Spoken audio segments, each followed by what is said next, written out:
All right, we start with Talen Horton Tucker. You know, the thing about THT that's wild is not only is he their biggest trade chip just in terms of potential, but he's also their most tradable contract because he makes about $9 million. And after that, it's Kendrick Nunn at $5 million, and then it's a bunch of dudes who make like $2 million. You know, and they say it here, he's a ball-dominant wing who can't knock down threes. And I mean, I'm not ready to say that THT is not a shooter. I mean, he certainly isn't right now, but, you know, over the span of his career, of course. But when you have Westbrook, LeBron, and AD, you don't really have as much time to operate on the potential of guys. It's more about right now. Now, they named Jeremy Grant and Myles Turner. I'm going to guess that the Pistons and the Pacers can get a better player than THT back. They also mentioned Doug McDermott, which could be the type of guy the Lakers could use. I mean, I don't know if he specifically is the one. I don't know if the Spurs would want to move him. But somebody who can not only be a shooter, but also move off ball. Now, Kendrick Nunn could maybe be that guy, but he also hasn't played in a while, and he's still not going to play for a minute. And for Atlanta, Gallinari with Cam Reddish. I mean, I don't think they have to move Cam Reddish. I guess it always depends on the offer. There was that thing about how they were searching for a first-round pick, and I mean, he is extension eligible this offseason. I don't know how they feel about that. His shooting has been better, so that's nice. His overall shot making has still not been the best. And as for Gallo, I mean, maybe somebody would be so desperate for some offense they'd take him on, but it's a lot of money this season. Sure, next season is partially guaranteed for $5 million if you waive him, but it's still a lot right now. And his scoring has been down this season. Now that might just be shot attempts and nothing else, so we'll see. Schroder with the Celtics. Yeah, I mean, this pretty much just comes down to if you don't think he's going to re-sign, which is a pretty decent bet because I would imagine, you know, he's going to be thinking that he can get, I don't know, a salary starting at 13, 14 a year or something on the open market. The Celtics are already a bit expensive next year. Now, if they want to do some wizardry with Horford's $14 million guaranteed, you know, stretch that out or whatever, that saves them some money, but it could be more worth it just to get something for him. The rough thing there is, even if they strengthened, let's say, their shooting, they might lose even more ball handling, and they already don't have that many guys who could do something off the dribble. I'm not ready to live in a crazy world where that's a thing, okay? The guy just went into health and safety after coming back. Gordon Hayward. They say right here, should the Hornets try to trade Hayward? No. Did they at least explore his market? Yeah. My guess is that no one's going to want to take on Hayward's contract, but I think that's okay. I mean, he's good. He's going to give you his steady about 17 points on good efficiency. He'll keep the ball moving. He'll occasionally have a 40-point game. He'll immediately follow it up with a 6-point game, as the last two games showed, but I think Hayward's good, man. Is it too much money? Yeah, but at least he's still good. Coby White for the Bulls.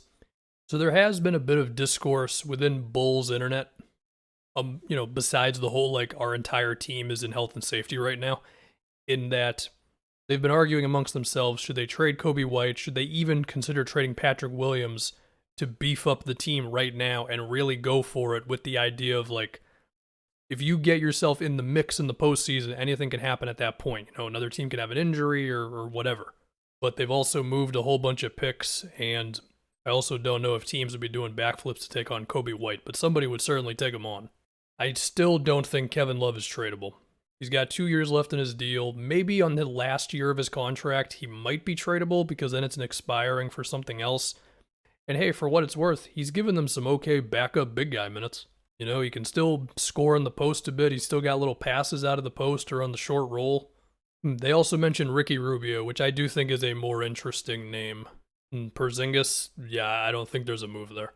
Dallas's best bet is just trying to make it work, but through a mix of missing a lot of open threes and the offense just being pretty sluggish, things have just not been as great. They're also 2-5 without Luka, so that doesn't help. My guess is the teams are not that hyped about taking on Bol.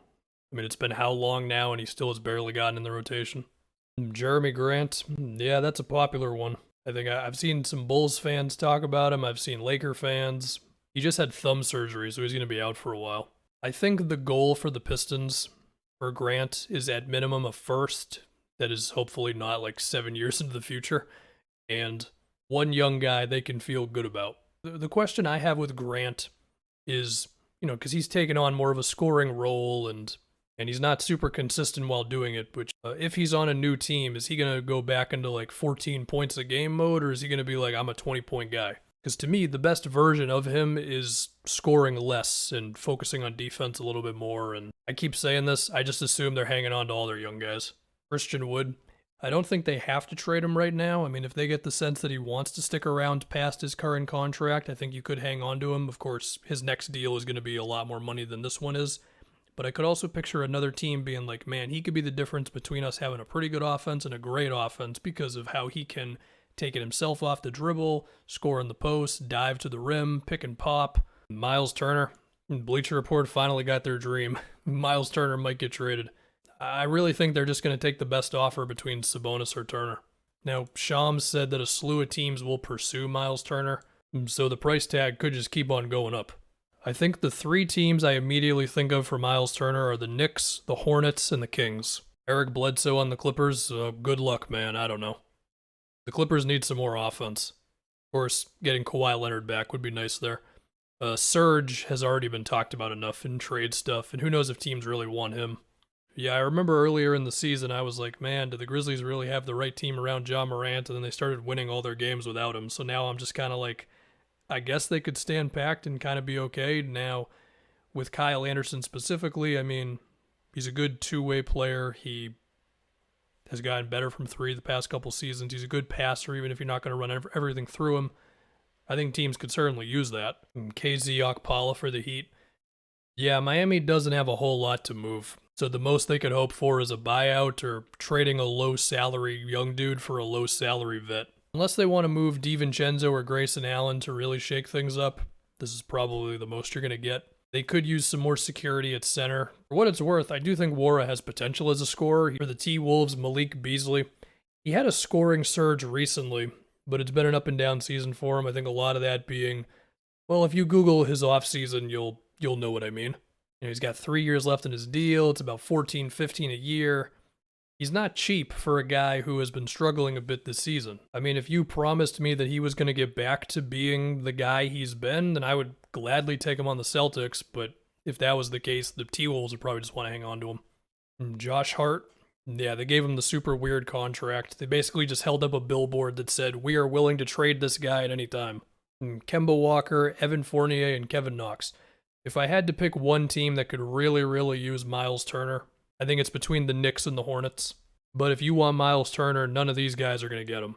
For the Thunder, Kenny Hustle, I think he's a good role player. He plays hard. His threes have been better. I would take him on the Celtics. Yeah, so what would help Terrence Ross's case is if he wasn't shooting 29% from three this year. I mean, I'm sure at one point the Magic were like, oh, we could probably get a first for this guy. At this moment, I have a little more doubt about that, but you could get something for him, sure. I mean, in a perfect world, he's like a Jordan Clarkson type of sixth man for a good team. Sure, fine, we'll move on. Yeah, I mean, they already declined the third year on his rookie contract. With where Phoenix is at, they don't have time for a young big guy to figure it out. And CJ for the Blazers, given his contract, I don't know, man. I feel like the other team's going to have to give you something that they don't really love in return for CJ. Unless Daryl Morey just says, all right, screw it, I'll take the guy.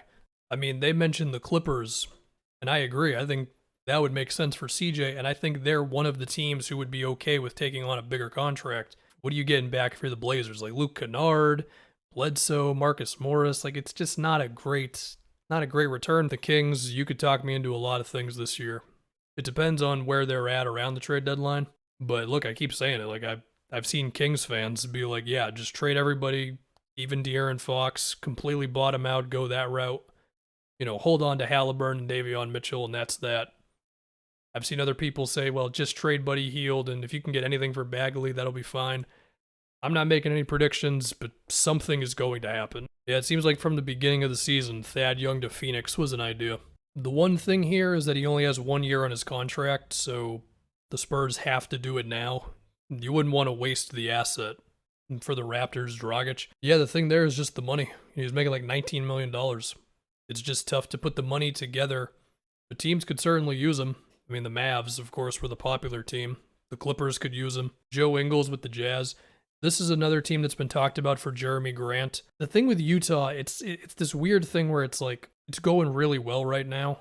And do they want to shake it up for the fact of getting a little more prepared for the postseason, boosting up their perimeter defense. I don't even know if Joe Ingles is the name. I mean, the trade I keep seeing is Jeremy Grant for Bogdanovich, which even then, like, I don't even know if the Pistons would want to do that.